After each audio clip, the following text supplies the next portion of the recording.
In the Isle of Lewis in Scotland, Kristy is taught by her father how to swim. He also tells them about the freedom they could possibly find in America, and Kristy dreams of going there someday.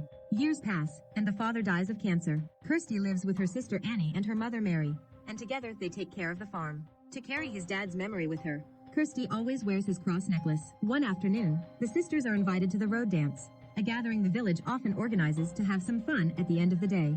Mary allows them to go, and on their way there, the sisters are warned by old Peggy to be careful when it comes to boys, who are taking more and more interest in them now that they've become ladies. At the party, the boys are teasing Meadow, who is serving the country as a messenger between units in Glasgow. Meadow has a deep love for books and prefers them rather than socializing, which is why the others like to make fun of him. When Meadow finally gets his tormentors off his back, he finds a quiet place where he can read in peace, and Kristy follows him to spend some time with him. It turns out they're having an affair that they're keeping secret because they aren't married yet, but Meadow promises he'll give Kristy the life in America she's always wanted someday.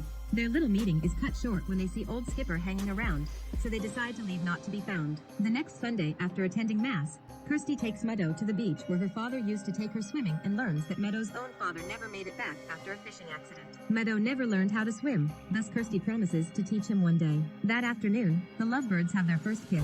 The next day, Mary scolds her daughter for coming home late, to which Kristy replies with a lie about losing track while reading. Annie finds it suspicious, but before she can say anything, Mary sends Kristy to deliver eggs to Skipper, who Kristy thinks is a weirdo. In the evening, Annie guesses Kristy had something great happen to her, and after she swears she won't tell their mother, Kristy decides to share with her little sister what kissing a boy feels like. Sometime later, the villager receives an official announcement calling for all the young men to join the army, which is obligatory. Afterward, Meadow meets Kristy at the beach so she can finally teach him to swim, using the same technique her father taught her. Once their little date is over, Meadow finally tells Kristy he's been called to fight in the front lines, which breaks Kirsty's heart. To try to cheer her up at least a little, Meadow promises he'll come back when the war is over and he'll marry Kristy to then take her to America. In the evening, the village throws another road dance to say goodbye to the guys. Kristy wears a beautiful dress Mary gifts her and used to wear when she was courting her father. Then Meadow comes to pick Kristy up, bringing flowers with him, which makes their relationship public. At the gathering, everyone has lots of fun dancing, chatting, and drinking a lot. By the time night falls, most people are drunk, and a boy that likes Kristy gets jealous of Meadow, causing him to harass her for a while and punch Meadow when he tries to defend her. Fortunately, he's just fine. So when Kristy needs to relieve herself, she doesn't hesitate to leave him alone for a few minutes while she goes to the hills. While she's doing her thing, a mysterious man surprises her from behind and hits her head on the rocks before taking advantage of her. Kristy is bleeding, and because her face is pushed against the ground, she doesn't get to see who the man is before she passes out. A few hours pass, and when Kristy doesn't come back, Meadow goes looking for her and finds her on the hills, so he wakes her up as soon as he notices the blood. But Kristy only tells him that she fell. Meadow immediately takes her to see Dr. McLean, who takes her in and gives her some medicine plus stitches for her wound while Meadow runs to tell her family. McLean notices Kristy has pain in her lower regions, but when she insists that she fell and doesn't remember anything else, McLean lets her rest for the night. The next morning, Meadow takes Kristy to her family so she can be taken care of, and when Kristy is finally alone in her room, she checks her underwear, breaking into tears when she sees the blood that confirms what happened last night. Desperate not to be found out, she throws her pad into the fire. Later, Kristy joins the rest of the village to say goodbye to the boys.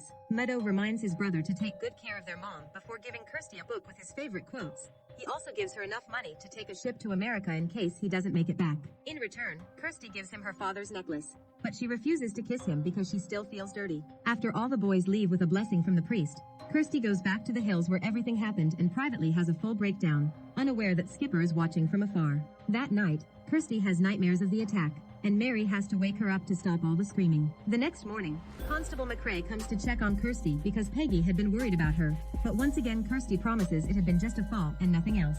Weeks begin to pass, and Kristy keeps track of her monthlies, or lack of, in a notebook until eventually she has to face the truth.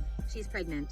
She doesn't tell anybody though, because she still doesn't want to bring shame to the family and miss her chance to marry Meadow, who writes to her as often as he can. His letters are the only comfort Kristy has nowadays. One morning, she brings another delivery to Skipper, who in return gives her some flowers for her and her mother. Kristy finds the gesture very sweet and notices Skipper has a picture of America, prompting him to share some stories of his travels. This makes Kristy admit she's been misjudging Skipper all along. As the baby grows, Kristy begins having the usual pregnancy troubles, like wanting to throw up at random times. One time this happens when she's in town, and Peggy begins getting suspicious. When it happens at home, Mary and Annie worry about her, but Kristy just blames it on a stomach bug and brushes them off rather coldly. When her belly begins to grow, Kristy hides it by wrapping some cloth around her abdomen and wearing baggy clothes, which is rather painful and makes her extra hot. Kristy also begins sleeping more and waking up in awful moods, which gets her scolded by her mother often. One evening, Mary invites Dr. McLean for dinner to thank him for taking good care of Kristy, and they get to hear the story of his failed marriage. The doctor's wife left him after he went bankrupt for offering his services to the poor. Some days later,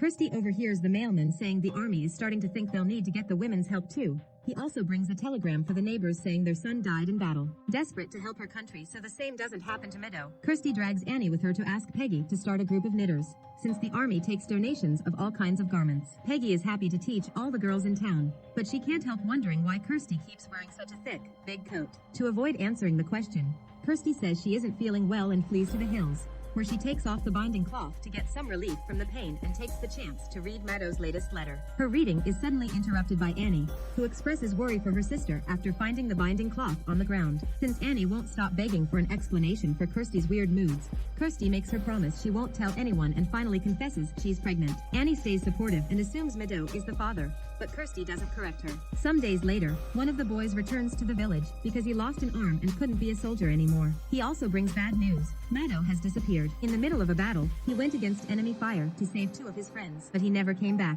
Kristy thinks he could still be alive, but then she's given the cross necklace the boys found on the ground, which destroys any hope she had, causing her to break into tears. Later at home, Mary is comforting Kristy while she cries and notices her big belly, finally learning the truth. She also believes the father is Meadow, and when she discusses the matter with Annie, she agrees she won't tell anyone in the village either. The next morning, Mary tells Kristy that she knows about the baby and considers the option of leaving the village with her daughters. When she brings up Meadow, Kristy quickly corrects her and tells her about the attack, apologizing in tears. This doesn't change Mary's mind. She stays supportive of her daughter and tells her she did nothing wrong. Kristy also explains Dr. McLean knows she was attacked, but not about the pregnancy, so maybe they should go to him. But Mary refuses because then the whole village will know and they'll treat her badly. Their argument is suddenly interrupted when Kirsty's water breaks 2 months before even approaching the right date. To make matters worse, at that moment the local priest comes to the house to offer some prayers for Meadow's death, but Mary quickly sends him away saying Kristy is sleeping and needs to rest after hearing the bad news. Afterward, Mary and Annie help Kristy give birth right there on the bedroom floor, which is a very painful experience for Kristy, but by the end of it she's eager to hold her child. At first Mary doesn't want to hand the boy to her because she doesn't want Kristy to get too attached. The plan is to send the baby away so he can have a good life away from judging villagers. But Kristy continues to cry and beg,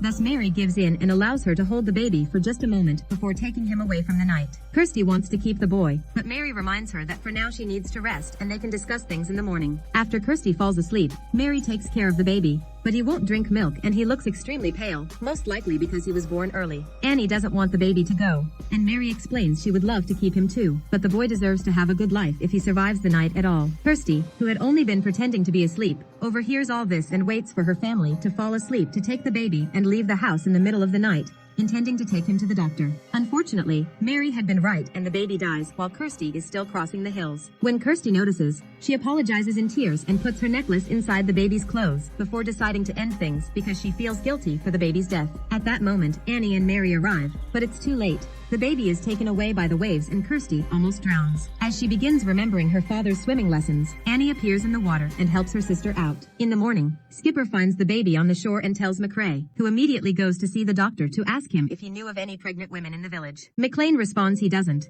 And when McCrae remembers the weird circumstances around Kirsty's supposed fall months ago, McCrae sticks to his story. Still unconvinced, McCrae takes the doctor to Mary's home and makes him check on Kristy to be sure she hadn't been birthed. Luckily, the constable stays outside the room, so McLean tells the family he's on their side and does the corresponding checkup while whispering to Kristy that she can trust him. This makes Kristy uncomfortable, but she isn't sure why. Once the checkup is done, the doctor lies to McCrae and tells him Kristy is still pure. McCrae leaves the family alone for now, but he's still suspicious of how weird everyone was behaving in that house, so he promises to get a second opinion. All this is overheard by Peggy from behind her window. The next Sunday during Mass, McLean secretly informs Mary of the doctor from the city that will be coming later to check on Kristy again. By the time McCrae shows up with the new medic, Mary is ready, since once again the constable will be waiting outside. Annie pretends to be Kristy, and the doctor reports to McCrae that everything is fine here. McCrae is furious over the lack of proof, so McLean tells him to get over it. The baby was probably stillborn and the water must have brought him from another village. This is also overheard by Peggy. All this time, Kristy can't sleep well because she feels responsible for the baby's death, no matter how many times Annie reminds her that it hadn't been her fault. The flashbacks of the attack also keep appearing in her nightmares, and one morning, she has a realization that makes her finally leave her home. She goes to see Dr. McLean and accuses him of being her attacker. At first he plays dumb, but he can't deny it anymore when Kristy explains that when he whispered to her at home, she recognized the smell of the whiskey in his breath, which matched the attackers. Kristy calls him a sick man and swears to never forgive him, leaving it in the hands of God to judge. At that moment, Constable McRae shows up and Kristy leaves in a hurry, ignoring the doctor's pleas to hear him out. McRae finds this very suspicious and rushes inside the doctor's house when he hears a gunshot while Kristy goes home in tears, getting the attention of everyone in the village, including Peggy and Skipper. Once she gets home, Kristy tells her family that the doctor did it. But before they can discuss things further, McRae bursts in and announces McLean is dead. He used his own gun to end things. He wants to accuse Kristy of many crimes and calls her out for her forbidden affairs with men. But Mary immediately comes in her defense,